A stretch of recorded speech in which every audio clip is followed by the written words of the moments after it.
majstrovi, aby podržal túto odpoveď ako polbodovú, ktorá by mohla rozbeť. Napísať 51, ale si sa sekol. A každopádne ti to vyšlo, ty je dôležité. Dobre, otázka číslo 6. V histórii posledných derby len dvakrát tým, ktorý skóroval prvý, nakoniec prehral. Kde sa tieto ukradky udiali? V Bratislave alebo v Trnave? Len dvakrát prehral tým, ktorý skóroval prvý. Kde sa udiali takýto ukradky? To je nás zatiaľ ukážte. Trnava je správna odpoveď, každý získava po bode. A ideme na ďalšiu otázku. Tá sa bude trošku týkať toho, čo sa nám toto dnes deje. Okrem našej fanzóny vás čaká aj iná show. A ja sa pýtam, čo sa teda bude diať na štadióne. Bude tam živé hudobné vystúpenie, alebo tam bude divadelné predstavenie? To by mala byť, verím, že taká easy vec, hej? Aj keď v dnešnej dobe už človek nikdy nevie. Takže Ačko, živé hudobné vystúpenie, Bčko, divadelné predstavenie. Páči sa mi, že každý si to napísali inak. To je tá umelecká interpretácia. Živé hudobné. By to mohlo byť tiež, ale na trávniku, hej? Nech si to vychutnáme. Poďme na 8. otázku.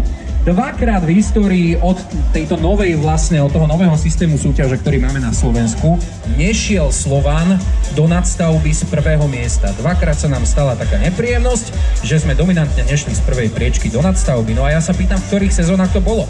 Táto otázka môže lámať chlieb. Po A 2017, 2018 a 2022-2023, alebo po B 2018, 2019 a 2023-2024. Jednoduchá otázka to nie je. Teda dúfam.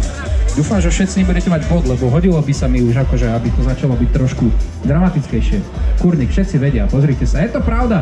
Áno, tieto dva ročníky nám úplne, že ideálne nevyšli, čo sa teda... Ktorí dva strelci dali góly v Trnave pri našom víťazstve 2-0 v 11.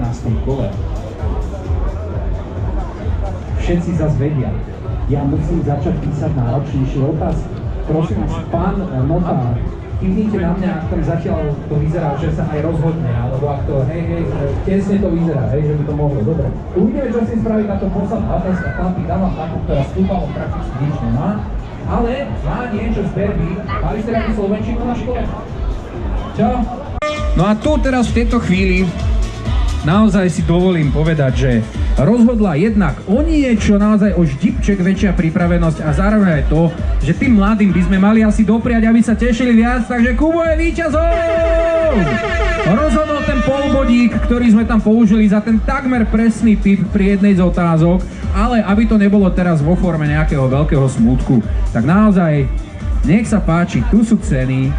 Za prvé miesto, keďže ste ešte aj dvaja prišli, tak jedno tričko je istota. A tu vám navrhujem, že vy dvaja medzi sebou, prosím vás páni, si teraz urobte dohodu, že kto si berie ktorý šál. Dobre?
Pôjdeš prvý, dobre?